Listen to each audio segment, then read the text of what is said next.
Hello, students. In the second chapter of our geography, which is land, soil, water, natural vegetation, and wildlife resources.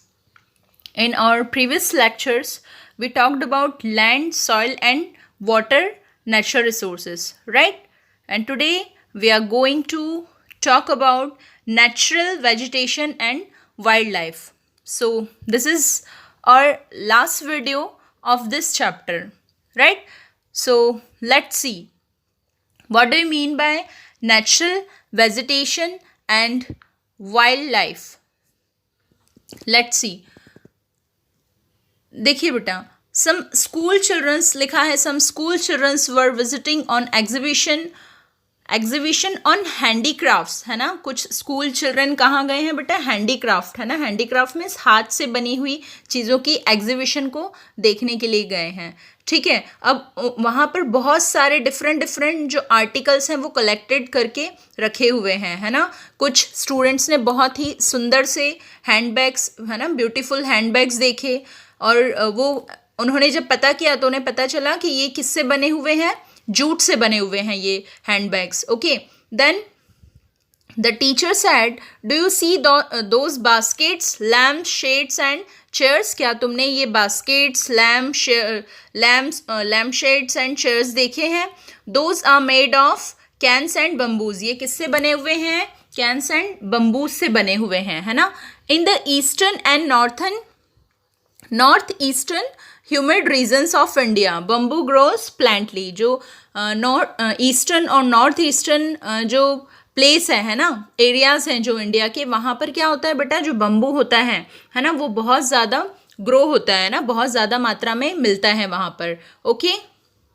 जैसी was excited to see a silk craft, है ना. जो जैसी थी वो बहुत ज़्यादा एक्साइटेड थी सिल्क क्राफ्ट को देखकर, है ना. सी द ब्यूटिफुल क्राफ्ट, बहुत ही सुंदर क्राफ्ट उसने देखा था. The teacher explain that silk is obtain from silk worms, है ना. सिल्क वॉर्म्स, जो सिल्क वॉर्म है उससे टीचर ने फिर उसे बताया, उस स्टूडेंट को बताया जो बहुत ज़्यादा एक्साइटेड थी सिल्क क्राफ्ट को देखकर, है ना. उसे टीचर ने क्या बताया कि ये जो सिल्क की जो क्राफ्ट हैं किससे बनते हैं बेटा? सिल्क वॉर्म से बनते हैं. That are breed on mulberry trees, है ना. मलबरी ट्रीज पे ये पाए जाते हैं सिल्क वॉर्म्स. ओके. तो जब बच्चे इस एग्जीबिशन में गए तो वो बहुत अच्छे से समझ चुके थे कि जो ट्रीज़ हैं, है ना, हम कितने सारे ट्री प्रोडक्ट का यूज़ करते हैं ना. प्लांट से हमें बहुत सारी चीज़ें मिलती है. देखिए बेटा, यहाँ पर आप क्लियरली देख पा रहे हैं एक सिल्क वॉर्म आपको दिखाई दे रहा है पिक्चर में, राइट. देखिए ये पिक्चर है, यहाँ पर सिल्क वॉर्म दिखाई दे रहा है, राइट. तो इस सिल्क वॉर्म से सिल्क के बहुत सारे प्रोडक्ट्स बनाए जाते हैं. ओके. तो ये थी बेटा एग्जीबिशन की बात, है ना. एक एग्जीबिशन में जो स्टूडेंट्स गए थे उस बारे में आपकी जो बुक है उसमें एक्सप्लेन किया है. नाउ देखिए, अब जो सेकंड पैरा है उसमें देखिए बेटा, सेकंड पैरा क्या बताता है? Natural vegetation and wild life exist only in the, जो नेचुरल वेजिटेशन है और वाइल्ड लाइफ है, देखिए natural first line, and wild life exist only in the narrow zones of contact between the lithosphere, hydrosphere and atmosphere, है ना. 3 चीज़ों के बारे में यहाँ पे बताया हुआ है. देखिए ज़रा क्या क्या है वो. First one is lithosphere, second one is hydrosphere and third one is atmosphere, है ना. तो इन तीनों चीज़ों से मिलकर, अब बेटा देखिए लिथोस्फीयर कौन सा प्लेस है? जहाँ पर ज़मीन होती है ना, ज़मीन वाला प्लेस कौन सा है? Lithosphere. And second one is hydrosphere, means जहाँ पर पानी मिलता है, जहाँ पे पानी होता है ना. और थर्ड क्या है बेटा? देखिए ज़रा, थर्ड क्या है? एटमॉस्फेयर. एटमॉस्फेयर मीन्स हवा, में ज़मीन, पानी और हवा. इन तीनों चीज़ों से मिलकर के क्या बनता है? हमारा बायोस्फीयर बनता है. इन तीनों चीज़ों से जो मिलके जो बनता है उसे क्या कहते हैं? देखिए ब्लू कलर में लिखा है ना, इसे हम क्या कहते हैं? बायोस्फीयर कहते हैं. ओके. इन बायोस्फीयर, अब क्या लिखा है देखिए, in biosphere living beings are interrelated and interdependent on each other for survival. और ये जो बायोस्फीयर है यहाँ पर क्या होता है? जितने भी लिविंग बींग्स हैं, है ना, वो क्या करते हैं बेटा? अपने सर्वाइवल के लिए एक दूसरे पे डिपेंडेंट होते हैं, राइट. कहाँ पर? बायोस्फीयर में. और बायोस्फीयर किससे मिलके बनता है? लिथोस्फीयर, हाइड्रोस्फीयर एंड एटमॉस्फेयर से मिलके. Okay. This life supporting system is known as the ecosystem, और ये जो लाइफ सपोर्टिंग सिस्टम है पूरा का पूरा, इसे हम क्या कहते हैं, इकोसिस्टम कहते हैं, right. Vegetation and wild life are valuable resources. ये जो वेजिटेशन और वाइल्ड लाइफ है ये हमारे लिए बहुत ही ज़्यादा महत्वपूर्ण है। Plants provide us with timber, give shelter to animals, produce oxygen we breathe. देखिए जो प्लांट्स हैं, आपको पता है ना, ये तो बहुत ही आप लोग स्टार्टिंग से ही, शुरू से ही आप लोग जब से ईवीएस पढ़ रहे हैं तब से आप लोग सीखते आ रहे हैं ना कि जो हमारे जो प्लांट्स हैं, है ना, जो ट्रीज़ हैं वो हमारे लिए बहुत ज़्यादा इंपॉर्टेंट है। ये शेल्टर देते हैं एनिमल्स को, शेल्टर मतलब आश्रय जहाँ पर एनिमल रहते हैं, है ना। इवन ये क्या करते हैं बेटा, हमें ऑक्सीजन देते हैं। आप जानते हैं ना प्लांट्स और ट्रीज़ के बारे में, जो प्लांट्स हैं वो हमें ऑक्सीजन देते हैं, है ना, और खुद क्या लेते हैं, वो कार्बन डाइऑक्साइड लेते हैं हमारी। और हम क्या करते हैं बेटा, हम प्लांट्स और ट्रीज जो हमें ऑक्सीजन देते हैं उससे हम क्या करते हैं, हम उसे इनहेल करते हैं, क्योंकि हम ऑक्सीजन लेते हैं और एक्सेल हम क्या करते हैं, कार्बन डाइऑक्साइड करते हैं। तो ऐसे जो प्लांट्स और ट्रीज हैं वो हमारी बहुत ज़्यादा हेल्प करते हैं, ठीक है। और क्या करते हैं, ये सॉइल को प्रोटेक्ट करते हैं। हमने अपने सॉइल वाले पार्ट में देखा है ना कि कैसे प्लांट्स और ट्रीज सॉइल को भी प्रोटेक्ट करते हैं, राइट।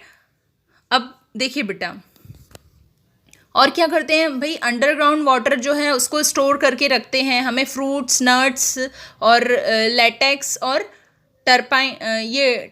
टर्पेंटाइन ऑयल देते हैं, है ना, गम देते हैं, और बहुत सारे मेडिसिन्स भी हमें देते हैं, मेडिसिन्स प्रोवाइड करते हैं। देखिए यहाँ पर आप एक पिक्चर देख पा रहे हैं अपनी बुक में बेटा, देखिए ये क्या है, ब्रह्मा कमल अ मेडिसिन हब, है ना। एक मेडिसिन हब का जो है आपको बुक में पिक्चर दिया हुआ है ना। इस हब से क्या बनती है बेटा, एक मेडिसिन बनती है ना। ये जो पिक्चर है, जो फ्लावर का जो पिक्चर है, इससे मेडिसिन बनाई जाती है ना।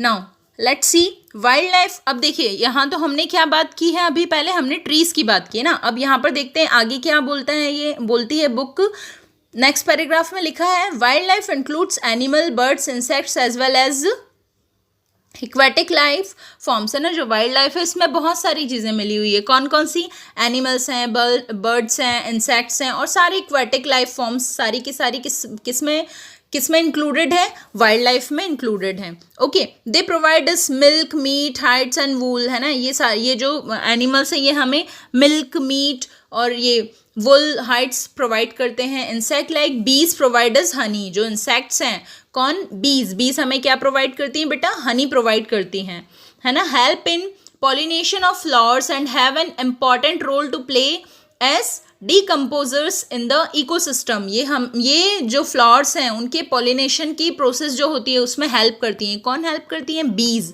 है ना, बहुत ज़्यादा हेल्प करती हैं। The birds feed on insects and act as decomposers as well. और जो बर्ड्स हैं, देखिए यहाँ पर आपको एक ब्लू किंगफिशर की पिक्चर देख पा रहे हैं आप। ये जो बर्ड है बेटा, देखिए अब ये डीकम्पोजर क्या होता है बेटा, देखिए जो बर्ड्स होती है ना वो इंसेक्ट को खा लेती हैं ना। और जब बर्ड्स इंसेक्ट को खा लेती हैं तो वो क्या करती हैं, क्लिनजिंग का वर्क करती हैं, मतलब क्लिनजर की तरह वर्क करती है हमारे एटमॉस्फेयर में। सोचिए कि अगर बर्ड है ना नहीं खाएगी, अगर इंसेक्ट्स को, छोटे छोटे इंसेक्ट्स को नहीं खाएंगी तो वो क्या होगा कि वो डेड इंसेक्ट्स इकट्ठे होते जाएंगे, है ना। तो क्या होता है कि जो बर्ड्स होती हैं जब उन्हें खा लेती हैं तो वो एक क्लिनजर का वर्क करती हैं। और हमने अभी पीछे वाले पेज में देखा भी कि यहाँ पर क्या होता है, हर एनिमल एक दूसरे पे डिपेंडेंट होता है, हर एनिमल और छोटा से छोटा इंसेक्ट, है ना। तो ऐसे करके क्या होती है, एक पूरी की पूरी फूड चेन चलती रहती है बेटा। आपने सीखा होगा ना पहले भी फूड चेन के बारे में कि हर छोटे इंसेक्ट को उससे थोड़ा सा बड़ा इंसेक्ट खाता है ना, फिर उसको उससे थोड़ा सा बड़ा, फिर उसको उससे थोड़ा सा बड़ा जानवर भी कुछ दूसरे पक्षियों का और दूसरे जानवरों को खाते हैं। तो ऐसे क्या होता है, ये फूड चेन चलती रहती है और एक दूसरे पे डिपेंडेंट होते हैं ये अपने खाने के लिए, ठीक है। तो देखिए, तो ऐसे जो बर्ड्स हैं ये क्या करते हैं बेटा, हमारे इन्वायरमेंट के लिए किसका रोल प्ले करते हैं, क्लिनजर का रोल प्ले करते हैं। ओके, सो एनिमल्स बिग और small all are integral to maintain balance in the ecosystem. तो हर छोटा और बड़ा एनिमल क्या करते हैं, इकोसिस्टम को बैलेंस करने में हमारी हेल्प करता है। Okay, now let's see what is the next topic. The next topic is distribution of natural vegetation, है ना। नेचुरल वेजिटेशन का डिस्ट्रीब्यूशन कैसे होता है। ओके, देखिए लिखा है the growth of vegetation the growth of vegetation dependents primarily on temperature and moisture, है ना, मतलब प्राइमरी लेवल पे जो वेजिटेशन है, वेजिटेशन की जो ग्रोथ है वो किस पर डिपेंड करती है, टेम्परेचर और मॉइस्चर पर डिपेंड करती है ना, कैसा टेम्परेचर है, कैसा मॉइस्चर है. The major vegetation type of the world are grouped as forest, grasslands, scrubs and tundra. जो मेनली जो वेजिटेशन टाइप हैं वो कितने टाइप में डिवाइडेड है बेटा, देखिए फर्स्ट है forest, first one is forest, second one is grassland, third one is scrubs and fourth is tundra. तो टुंड्रा, ओके. तो ये 4 टाइप्स में डिवाइडेड हैं. ये जो वेजिटेशन टाइप हैं ये मेनली 4 टाइप्स में डिवाइडेड हैं. Okay, now let's see in area of heavy rainfall huge tree में ट्राइब. जो जहाँ पर हेवी रेनफॉल होता है वहाँ पर क्या होता है बेटा, जो बड़े बड़े ट्रीज होते हैं, है ना, जहाँ पे बहुत ज़्यादा रेनफॉल होता है वहाँ पे कैसे ट्री मिलते हैं हमें देखने को, बड़े बड़े से ट्री देखने को मिलते हैं. द फॉरेस्ट आर दस associated with areas having abundant water supply. As the amount of moisture decreases, the size of tree and their density reduces. जैसे से moisture कम होता जाता है उन प्लेसेस पे क्या होता है बेटा, जो साइज है, साइज और डेंसिटी जो होती है पौधों की या पेड़ों की वो क्या होती जाती है, कम होती जाती है. जहाँ पर कम मॉइस्चर होगा उनकी जो साइज है पेड़ों की, पौधों की, वो भी क्या होती जाएगी, कम होती जाएगी. Okay, now short stern tree and grass grow in regions of moderate rainfall, forming the grasslands of the world. Thorny shrubs grow in dry areas of low rainfall. In such area plant have deep roots. अब देखिए जहाँ पर भाई जो dry areas होते हैं वहाँ पर क्या होता है, देखिए बहुत ही सिंपल सी चीज़ है कि जो ड्राई एरिया होते हैं वहाँ पर आपने देखा होगा ना कि कांटेदार पौधे आपको दिखाई देते हैं, है ना. तो ऐसे एरियाज में जो बेटा आपको जो प्लांट्स होते हैं उनकी रूट्स कैसी होती है, डीप रूट्स होती है ना. उनकी रूट्स कैसी होती है बेटा, डीप होती है, क्योंकि वो क्या करते हैं, एब्जॉर्व करके रखते हैं वाटर को, राइट. वाटर को वो उनकी जो डीप रूट्स हैं वो काफ़ी समय तक कम वाटर में भी उन्हें, क्योंकि सर्वाइव करना होता है ना कम वाटर में भी, तो क्या करते हैं, एब्जॉर्व करके रखते हैं. ओके, तो देखिए deep roots and leaves with thorny and waxy surface reduce loss of moisture through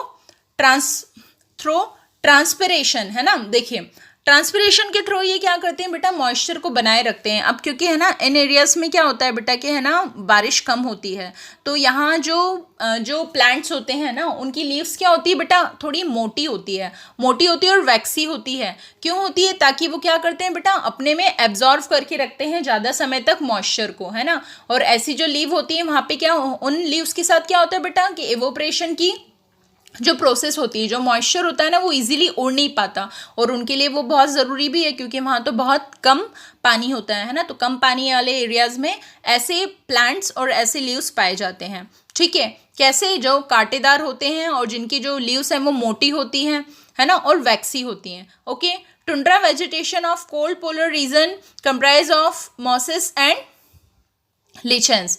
अब ये टुंड्रा वेजिटेशन के बारे में बताया बेटा कि कोल्ड पोलर रीजन में ये पाए जाते हैं, है ना.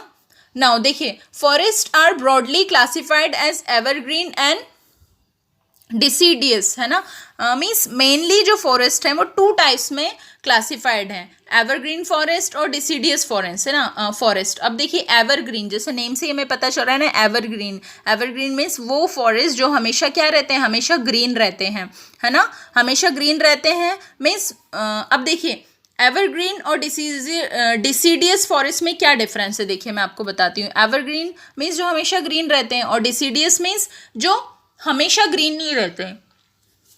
देखिए कुछ और समझें इसके बारे में. एवरग्रीन फॉरेस्ट ऐसे होते हैं बेटा जहाँ पर जो ट्रीज होते हैं वो अपनी पत्तियों को नहीं गिराते हैं, या और अगर गिराते भी है ना तो सारी पत्तियों को एक साथ नहीं गिराते, तो हम है ना पता नहीं कर पाते हैं. हमें ऐसा लगता है कि ये जो ट्री है मीन्स वहाँ पर क्या एवरग्रीन फॉरेस्ट में क्या होता है कि जो पत्तियां हैं ना बेटा, सारी पत्तियां एक साथ नहीं गिरती ना, थोड़ी थोड़ी पत्तियां गिरती रहती है, तो हमें जो ट्री है वो क्या लगता है, हमेशा हरा भरा सा लगता है ना। तो हमें ऐसा लगता है कि ये तो अपनी पत्तियां झाड़ता ही नहीं होगा या नहीं गिराता होगा, है ना। तो ऐसे होते हैं एवरग्रीन फॉरेस्ट। और डिसीडियस फॉरेस्ट कैसे होते हैं बेटा, जो एक पर्टिकुलर सीजन में अपनी पूरी की पूरी पत्तियां गिरा देते हैं। ओके, तो ये फॉरेस्ट है, इसको ब्रॉडली 2 टाइप से क्लासिफाई किया हुआ है। Okay, let's see the another paragraph which is, देखिए क्या बोल रहा है भाई, another paragraph, today there are many more people in the world than there were 2 centuries back, है ना। आज जो है हमारी जो पॉपुलेशन है वो बहुत ज़्यादा बढ़ गई है ना। जितनी 2 सेंचुरी के पहले जितनी पॉपुलेशन थी ना, उससे भी ज़्यादा आज जो पॉपुलेशन है वो पॉपुलेशन में बहुत ज़्यादा इंक्रीमेंट हुआ है। अब पॉपुलेशन में इंक्रीमेंट से क्या हुआ, देखिए, to feed the growing numbers large area of forest have been cleared to grow crops, है ना। क्योंकि पॉपुलेशन बढ़ी है ना, तो लोगों ने क्या किया बेटा, फॉरेस्ट को हटाना शुरू कर दिया ताकि वो वहाँ पर क्या कर सकें, क्रॉप्स उगा सकें ना, क्रॉप्स को ग्रो कर सकें। Forest cover all over the world is vanishing rapidly, है ना। जो पूरी दुनिया में जो फॉरेस्ट है ना, वो कॉन्टिन्यूसली रैपिडली वो क्या कर रहे हैं बेटा, गायब होते जा रहे हैं, है ना। क्योंकि लोग उन्हें काटते जा रहे हैं और वहाँ पे अपनी क्रॉप या तो है ना वो क्या करते हैं, अपनी क्रॉप्स ग्रो करते हैं, अदरवाइज वो कंस्ट्रक्शन में उस एरिया को यूज़ कर लेते हैं। तो ऐसे जो है फॉरेस्ट वो धीरे धीरे कम होते जा रहे हैं। There is an urgent need to conserve this valuable resources. तो ये जो हमारे वैल्यूएबल रिसोर्सेज है ना, इन्हें कंजर्व करना बहुत ज़्यादा इम्पॉर्टेंट है ना। देखिए यहाँ पर एक कॉलाज दिया है, collage of a forest made by school students, है ना। स्कूल स्टूडेंट्स ने मिलकर के एक कोलाज बनाया है फॉरेस्ट का, है ना। और ये कोलाज आपको दिया है यहाँ पर। Okay, now let's see the next paragraph. Okay, now conservation of natural vegetation and wildlife. देखिए हमें जो है, जो पेड़ पौधे हैं, जो जंगल हैं, है ना, जो फॉरेस्ट है, वो पूरे के पूरे हमने देखा कि रैपिडली जो है वो वैनिश होते चले जा रहे हैं। तो इनका कंजर्वेशन बहुत ज़्यादा ज़रूरी है। देखिए कैसे कर सकते हैं, फॉरेस्ट और वेल्थ, जो फॉरेस्ट है वो हमारी बहुत ही अमूल्य संपदा है ना, हमारी वेल्थ है। Plants give shelter to animals and together they maintain the ecosystem. जो प्लांट्स हैं वो एनिमल्स को शेल्टर में आश्रय तो देते ही हैं, एनिमल्स को रहने की जगह तो देते ही हैं, बट उसके साथ क्या करते हैं, वो हमारे इकोसिस्टम को भी मेंटेन करके रखते हैं, है ना। Change of climate and human interferences can cause the loss of natural habitats for the plants and animals, है ना। जो क्लाइमेट में चेंजेस होते हैं या फिर जो ह्यूमन बींग्स जो इंटरफेयर करते हैं नेचर के साथ, उसके कारण क्या होता है बेटा, जो नेचुरल हैबिटेट्स हैं और जो प्लांट और एनिमल हैं वो क्या होते जा रहे हैं, उनका लॉस होता चला जा रहा है बेटा, है ना। Many species have become vulnerable or endangered and some are on the verge of extinction. देखिए बहुत सारे जो हैं प्रजातियां हैं, है ना। स्पीशीज़ में बेटा क्या होता है, प्रजातियां, है ना। ये जो स्पीशीज़ दिया है यहाँ पर, स्पीशीज़, है ना। स्पीशीज़ का मीनिंग क्या है, प्रजातियां, है ना। बहुत सारी जो प्रजातियां हैं वो क्या होती जा रही हैं बेटा, या तो ख़त्म होती जा रही हैं या फिर वो संकट में हैं। और वो एक्सटिंक्शन मीन्स क्या है बेटा, जो है वो विलुप्त होने वाली है ना। वो विलुप्त होने वाली है या विलुप्ति की कगार पर है, ऐसा बोलते हैं ना हम हिंदी में। देखिए अब डिफॉरेस्टेशन, सॉइल इरोजन और constructional activities, forest fire, tsunami and landslides are some of the human. अब देखिए ये डिफॉरेस्टेशन में जंगलों को काट देना, है ना, जो पानी है उसका जो मिट्टी है उसका कटाव होना, है ना, कंस्ट्रक्शन की जो कंस्ट्रक्शन से रिलेटेड जो एक्टिविटीज़ है वो होना, या जंगलों में आग लग जाना, सुनामी, लैंडस्लाइड्स होना, या फिर बहुत सारी जो कुछ ह्यूमन एक्टिविटीज़ हैं, है ना, उनके कारण क्या हो रहा है, natural factors which accelerate to process of extension of these resources, है ना। तो ये सारे जो रिसोर्सेज हैं ये क्या होते जा रहे हैं बेटा, विलुप्त या ख़त्म होने की कगार पर आते जा रहे हैं, है ना। One of the major concern is the poaching which result in a sharp decline in the number of particular species. देखिए बेटा, ये पोचिंग क्या है, अब ज़रा देखते हैं कि पोचिंग पोचिंग का मीनिंग क्या है। देखिए यहाँ पर एक वर्ड हमने देखा, one of the major concern is the poaching. Poaching means क्या होता है बेटा, देखिए बिजनेस करना, है ना, बिजनेस करना। किन का बिजनेस करना, एनिमल्स की स्किन, टीथ और एनिमल्स के बहुत सारे बॉडी पार्ट्स होते हैं ना बेटा। देखिए यहाँ पर हंटिंग एक अलग चीज़ है। हंटिंग क्या होता है बेटा, हंटिंग में एनिमल्स का शिकार होता है ना, और देखिए पोचिंग में क्या होता है कि उनके जो बॉडी पार्ट्स है ना बेटा, उसका ट्रेड किया जाता है। तो उसके लिए कौन सा वर्ड यूज़ किया है यहाँ पर, पोचिंग, है ना। तो पोचिंग है एक बहुत ही, मतलब देखिए मेजर कंसर्न है ना, एक मेजर रीज़न है।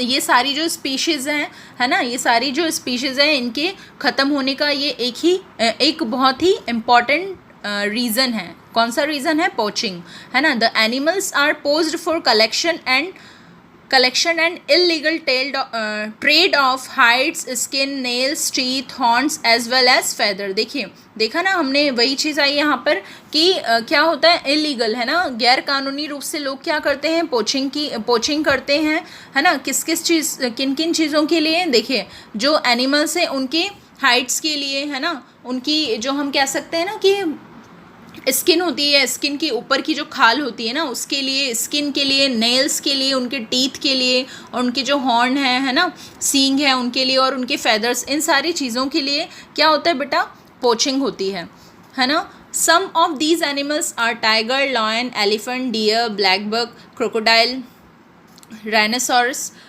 एंड स्नो लियोपर्ड, है ना, ऑस्ट्रिच एंड पिकॉक। देखिए ये सारे एनिमल्स हैं जिनकी क्या होती है, जिनके अलग अलग बॉडी पार्ट्स यूज़फुल होते हैं, है ना। तो इनके बॉडी पार्ट्स को यूज़ करने के लिए क्या होता है बेटा, पोचिंग होती है, और इस वजह से क्या हो रहा है कि ये सारे ख़त्म होते जा रहे हैं धीरे धीरे। These can be conserve by increasing awareness. अब सिर्फ और सिर्फ अवेयरनेस को अगर हम इंक्रीज़ करें ना, अवेयरनेस से ही हम इन्हें बचा सकते हैं। देखिए यहाँ पर एक पिक्चर आप देख पा रहे हैं, black buck also needs protection, है ना। ये जो ब्लैक बक है इसको भी प्रोटेक्शन की आज नीड है ना। कहीं ना कहीं इनकी जो स्पीशीज़ है वो भी क्या होते जा रही है बेटा, ख़त्म होती जा रही है, उसका भी लॉस होता जा रहा है। ओके, अब national parks, wild life sanctuaries, biosphere reserves are made to protect our natural vegetation and wildlife। देखिए अब इन सारी चीज़ों को प्रोटेक्ट करने के लिए, हमारे नेचुरल वेजिटेशन और वाइल्ड लाइफ को प्रोटेक्ट करने के लिए क्या क्या बने हुए बेटा, नेशनल पार्क्स बने हैं, वाइल्ड लाइफ सेंचुरीज कुछ बनी है, बायोस्फीयर रिजर्व एरियाज़ बने हुए हैं, ताकि हम इन नेचुरल वेजिटेशन को प्रोटेक्ट कर सकें, right. Conservation of creeks, lakes and waterlands is necessary to save the precious resource from depletion, है ना। ये सारी चीज़ें जो है, ये क्रीक्स, लेक्स, है ना, इन सारी चीज़ों को बचाना बहुत ज़्यादा ज़रूरी है, ताकि ये जो प्रीशियस रिसोर्सेस हैं हमारे, है ना, हमारे लिए बहुत ही बहुमूल्य रिसोर्सेस हैं, और इन्हें ख़त्म होने से बचाना हमारे लिए बहुत ज़्यादा ज़रूरी है। There is a balance in the environment if the relative number of species is not disturbed, है ना। अगर ये स्पीशीज़ डिस्टर्ब नहीं हुई तो क्या कर सकते हैं बेटा, हम एनवायरनमेंट में बैलेंस को बचा के रख सकते हैं, है ना। Human activities in several parts of the world have disturbed the natural habitats of many species। जो ह्यूमन एक्टिविटीज़ हैं, है ना, पूरे दुनिया भर में जो ह्यूमन एक्टिविटीज़ हैं उन्होंने बहुत बड़ा एक रोल प्ले किया है इन स्पीशीज़ को ख़त्म होने के लिए, है ना। धीरे धीरे जो स्पीशीज़ ख़त्म होती जा रही हैं, इसका एक रीज़न क्या है, पूरे दुनिया भर के जो ह्यूमन हैं, जो लोग हैं, उनकी एक्टिविटीज़ भी हैं, ठीक है। Due to indiscriminate killing, several birds and animals have either become extinct or are on the verge of extinction, है ना। इन सारी मीन्स एनिमल्स को किल करते हैं, है ना, बर्ड्स को भी मार दिया जाता है। ये सारे बहुत सारे मेजर रीज़न हैं जिसकी वजह से या तो ये विलुप्त होते जा रहे हैं, है ना, या तो ये ख़त्म होते जा रहे हैं, या फिर हम कह सकते हैं कि इनके ख़त्म होने की प्रोसेस, विलुप्त होने की ये कगार पर हैं। ओके, अब कैसे इनको बचाने के लिए कोशिशें की गई हैं वो हम देखेंगे अपने नेक्स्ट पैराग्राफ में। देखिए, awareness programs like social forestry and Van Mahotsav should be encouraged at the regional and community level है ना, रीजनल और कम्युनिटी लेवल पे क्या है, कुछ सोशल फॉरेस्ट्री है और वन महोत्सव जैसे जो प्रोग्राम है ना, अवेयरनेस प्रोग्राम, उससे अवेयरनेस लाई जा सकती है ताकि हम इन रिसोर्सेज को बचा सकें. Okay, school children should be encourage to bird watch and visit natural campus to that they appreciate the habitat of varied species है ना. जो स्कूल चिल्ड्रन हैं उन्हें भी इन सारी चीज़ों से इंट्रोड्यूस करवाना चाहिए ताकि वो क्या करें, उन्हें अप्रिशिएट करें और उन्हें बचाने की कोशिश करें. Right, many countries have pass laws against the trade as well as killing of birds and animals in बहुत सारे जो कंट्रीज़ हैं उन्होंने भी क्या किए हैं, बहुत सारे लॉज बनाए हैं है ना.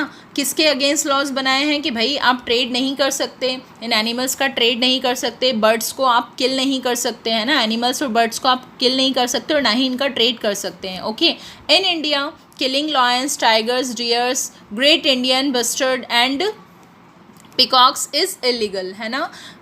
इंडिया में क्या है, ये सारे जो यहाँ पर आपको सारे जो एनिमल्स दिए हैं इनकी जो इन्हें किल करना बिल्कुल इलीगल है, गैर कानूनी है. ओके, नाउ एन इंटरनेशनल, बेटा लास्ट पैराग्राफ हमारे चैप्टर का लास्ट पैराग्राफ क्या है, एन इंटरनेशनल कन्वेंशन CITES है ना. एक इंटरनेशनल कन्वेंशन CITES का नेम आपको यहाँ पर दिया है. ये क्या करता है देखिए ज़रा, has been established that list several species of animals and birds in which trade is prohibited. तो ये CITES है ना, इसने क्या किया है बेटा, लिस्ट आउट किया है कुछ बर्ड्स और एनिमल्स को जिनका जो ट्रेड है बिल्कुल उनके ट्रेड के लिए बिल्कुल मनाही की गई है ना, प्रोहिबिटेड किया गया है, बिल्कुल ना किया गया है इसमें strictly. Conservation of plants and animals is an ethical duty of every citizen. Plants और एनिमल्स का कंजर्वेशन करना हर सिटीज़न का नैतिक ड्यूटी है ना, एक एथिकल ड्यूटी है हर सिटीज़न की कि उन्हें जो प्लांट्स हैं और जो प्लांट्स हैं, जो एनिमल्स हैं, उन्हें बचा करके रखना चाहिए. और क्यों बचा करके रखना चाहिए, हमने इस पूरे हमने आज के अपने वीडियो में देखा है कि ये कैसे एक बहुत ही इंपॉर्टेंट रोल प्ले करते हैं पूरे के पूरे हमारे इकोसिस्टम में. राइट, अगर ये ना होंगे और अगर ये ख़त्म होते जाएंगे तो हम अपनी लाइफ को इमेजिन भी नहीं कर सकते हैं इनके बिना. ठीक है, थैंक यू.